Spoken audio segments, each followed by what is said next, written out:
Agathe.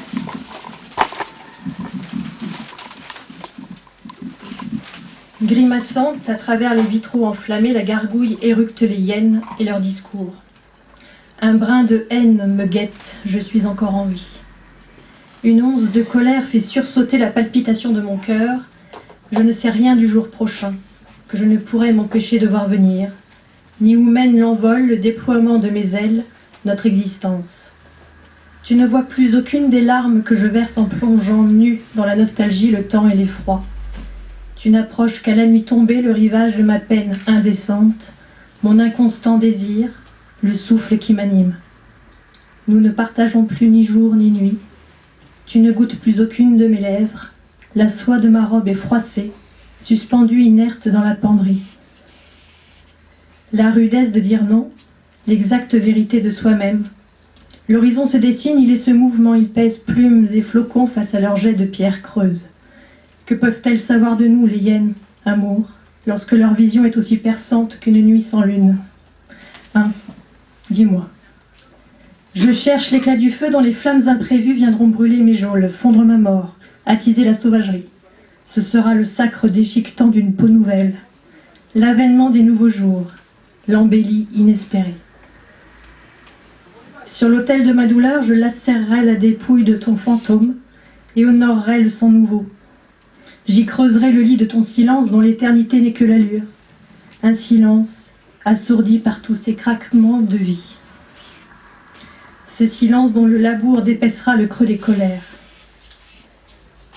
J'aimerais faire des bulles de feu avec l'encre noire, m'essayer aux estampes, monstres, viscères, avoir le tournis à force de creuser la galerie aveugle, une pensée molle, un pneu brûlé, partout cette odeur âcre de l'incapacité. Je voudrais me transformer en ferrailleur, brûleur de banalité, de médiocrité crasse, recracher mon idéal.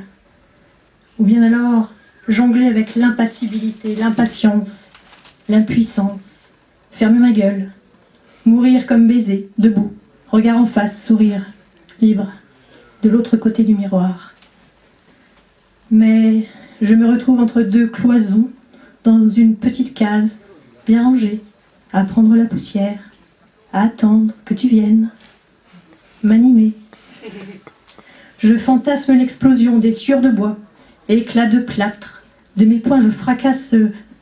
Je n'y peux rien, je n'y peux rien, je n'y peux rien que tu affichais.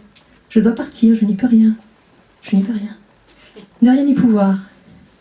Ton acte de soumission. De l'autre côté du miroir, dans le couloir d'errance, on ne peut même plus supposer un semblant de vrai quelque part, une once de réalité. C'est un intérieur nuit, une heure du loup. Mon esprit s'enfonce dans la gorge nouée, il n'y aura plus que les gravats, le cri, la crainte figée là. Je ne bouge pas. Je regarde le temps coriace se râper à moi. De chaque pétale tombée une parcelle de l'heure. L'éclat de ta lumière dans le reflet du jour. À ma mémoire donner la transparence.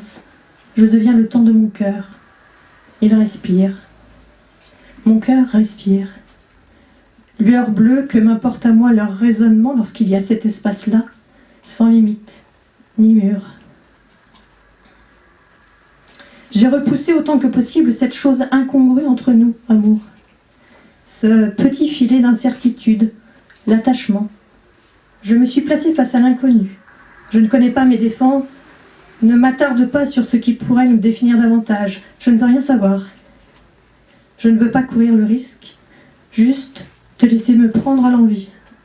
À chaque allaitement, un bout de ma peau ancienne se détache. À chaque lapé, je me renouvelle. Toute caresse est changée, redore ma liberté. La nuit finira bien par passer. Tout continuera dans la blancheur de chaque pli, l'endormissement des clôtures, l'extinction scrupuleuse de chacun de mes doutes. Posé là où on veut bien, où l'ordre ne sera pas trop désorganisé, sans un seul courant d'air qui ne menace. Se maintenir, même somnambule, chancelante encore un peu éveillée, mais tout cela finira bien par passer, fatalement. Ce sera déjà ça. Ça passera. Elle finira bien par passer, cette chape de plomb, carbone d'une nuit où pitoyablement je continue d'attendre, alors qu'il ne faudrait plus. J'attends. Le monde n'a pas de prise, qu'il s'en aille au diable, j'attends. Le vacarme est assourdi par les battements de mon sang. Le feu du monde n'est rien, j'attends. Face à la jouissance de vivre, même que cet instant-là, j'attends. L'organisation de leurs ordres m'indiffère, ma nuque attend, tu reviens, j'entends. Il y a ton pas dans l'escalier, la trame du tissu qui siffle un peu, le manteau posé au hasard du geste, je sens l'odeur de la pluie, j'entends, et ma nuque fébrile attend la mollesse de tes lèvres, l'humidité de ta langue, là, au creux de mon cou. À vif, mon ventre attend la morsure de ta main entre mes cuisses, ta bouche affleure ma peau, je t'entends, le monde dort, je t'entends, je me laisse deviner. Ombres arrachées au ciel, nous découpons l'espace cru de nos traces, mouvement. En intraveineuse de lumière et d'éblouissement, nous nous laissons fondre dans le luxe de nos sens. Ce sera de nouveau envisageable, peut-être. Que m'importe l'agissement des hyènes, puisqu'il y a cet éventuel chemin qu'ils ne gouvernent pas. J'entends leur conversation convenue, cette reconnaissance des semblables. Leur voix est médium. Pas dans les extrêmes, non. Médium, au milieu. Voix moyenne, celle du milieu. Sans vague, ni remous, sans opinion, au milieu. Il n'y a pas de risque, ni de chant. C'est au milieu.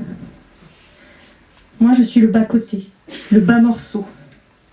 Une acre de terre ignorée, un lopin où poussent les fleurs malgré tout, proche de la route goudronnée, avec les tessons, le plastique, avec la merde. Fleurs spontanées, pissenlits, coquelicots ou bleuets qui égayent de leur teinte, de leur courbe, de rectiligne d'une voie tracée. L'odeur âcre du quotidien sans feu ni flamme, sans idée ni devenir au milieu. Je reste là. Ostinato. Pulsation obstinée de mon cœur. Tu te souviens, il respire. Obstination à rester debout. Mon insomnie mélodique. Plaqué face au mur. Le crépi s'enfonce dans le derme de mes paumes. Le temps file. Les deux mains sont enchaînées les uns aux autres. Chacun devient fourmi dans la crasse du monde. Jeté hors du nous, je suis le courant de l'air sans y pouvoir grand-chose. Je viens de me rendre compte du risque que tu as pris, amour, avec ton... Je n'y peux rien. Je n'y peux rien. Je dois partir, je n'y peux rien. Peut-être que celui qui me plaque au mur, là, peut-être n'est-il pas toi. Jeté hors de ce petit mot de nous, amour, je m'oblige, oui. Je m'oblige à vivre. Ce petit mot disparu qui tenait droite ma colonne, je m'accroche, brinque-ballé entre deux monstres, entre deux désirs, toute leur force. La ville sale et les hyènes imbibent mes vêtements, m'enveloppent de leurs doutes, incinèrent mes ferveurs. J'en appelle à la clémence, mais visiblement pas assez fort, pas assez valable, trop. Je suis un bidule entre leurs doigts acérés. Une image mal fichue où 2-3 bouts de ciel se reflètent quelquefois. Un ciel ouvert, recomposé à l'envie, disponible, offert, parce que le don ne me fait pas peur. À l'abri de mon île de silence, invulnérable. Ce retranchement salutaire où le pire ne fait que glisser, où le pire ne signifie rien. Il n'existe même pas. Une pierre dressée de silence. Attachée à l'intuition et aux évidences d'un langage muet, sourd et mort pour tous, la fulgurance creuse ma place, ma voix, mon lit. Ma tenue de chair explose à la face de leurs craintes, cratères abjects, lambeaux pullulants de venin et de poison. Les hyènes me parlent légèrement, l'air de rien, avec maladresse. Tout autant que leur silence, elle prend une allure dégagée. Peu m'importe à moi la superficialité et ce faux air d'amitié lorsque j'entends la solitude et la résignation dans leur voix, Cassandre dans un champ d'épines. J'interroge les ombres, ne reste que la brume où tu as disparu, après avoir encore refusé ma main. Je vomis ton absence, abjure la faiblesse qui est la mienne. Je voudrais trancher le réel en petits bouts de rien, de non-sens, tu sais, celui dont il s'abreuve, superficiel, avec la peur au visage qu'il pense camoufler dans un rictus qui se voudrait pétillant. Il est juste pathétique, au milieu. Je vomis tes maladresses, abjure l'évidence et le lien, je parviendrai presque à les maudire, pour peu qu'un soupçon d'utopie persiste encore. Je veux disparaître dans les eaux glauques qui entourent maintenant notre île, nos lieux. Il y a des jours où c'est juste trop tard. Les choses arrivent trop tard. Juste la seconde d'après le jour, où tout a fini par basculer, Une seconde aura suffi, une seconde toute pleine d'éternité. Un souffle de moins, un souffle de trop, une goutte de sang qui aura suffi à obstruer l'artère, faire cesser de battre. Mon corps erre dans le brouillard opaque de l'ennui.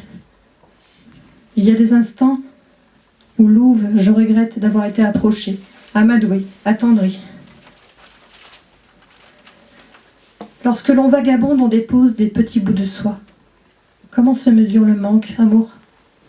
Dans la précision lancinante du trait, la délicatesse du pincement de la main, le point névralgique dans la cambrure, il s'écrit à l'encre amère. Le réel goutte à goutte s'enfuit, s'éloigne, se disperse dans le désert de notre île. Elle aussi s'éloigne peu à peu. Je suis condamnée à rêver ma vie. Je trace un sillon dans la cendre du jour et ne peux m'empêcher totalement d'espérer y trouver un bout de verre étincelant, même s'il s'avère coupant comme une promesse déchue, une larme du lien. Dans mon champ aride, il y a quelques ruines, c'est vrai, des fondations comme des pierres éboulées, des interruptions, mes tentatives atrophiées et leurs routes désertiques. Mais le temps s'adoucit. Le soleil peine encore à gravir la colline, une plume caresse l'épiderme, la lumière vacillante de la bougie dans son verre rouge. Maintenant, tout peut commencer. Je ne serai pas lâche comme ce lien que l'on achève, dure et coupante comme le silex. Je suis l'enfant rendu fou, à force de guetter dans le miroir les silhouettes d'une fratrie de chimères et de fantômes. J'ai traversé la mortelle absence de ce qui est tout et qui pourtant ne sera rien. Nuance sanguine de la coupe, dont les bords sont arrachés à la béance, comme ta dureté cisèle à la lame fine l'inespérance d'un lendemain possible. Que m'importe à moi les bascules de ta raison lorsque dans mon dos claque la porte, plutôt que la longe ou la laisse. Qu'il m'est indifférent le gazouillis mondain lorsqu'il n'y a plus que le lit vide, l'enserrement idiomatique de mon cœur lâché au chien. Dans cette douloureuse nuance vespérale où l'étreinte d'une main lâche emplit la chambre, où la robe de soie a déjà glissé sur le parquet ciré, que m'importe le pendule de tes choix. Nuance d'une île dont les rideaux ont déjà été tirés, l'étoffe opaline est tissée de molécules d'air où volettent la bruine et le venin. Que m'importe l'or de mes bras s'ils doivent s'étirer sans limite jusqu'à la fin de mon horizon. Je chanterai involontairement l'incantation d'un fragile espoir, délicate brise déposée un instant.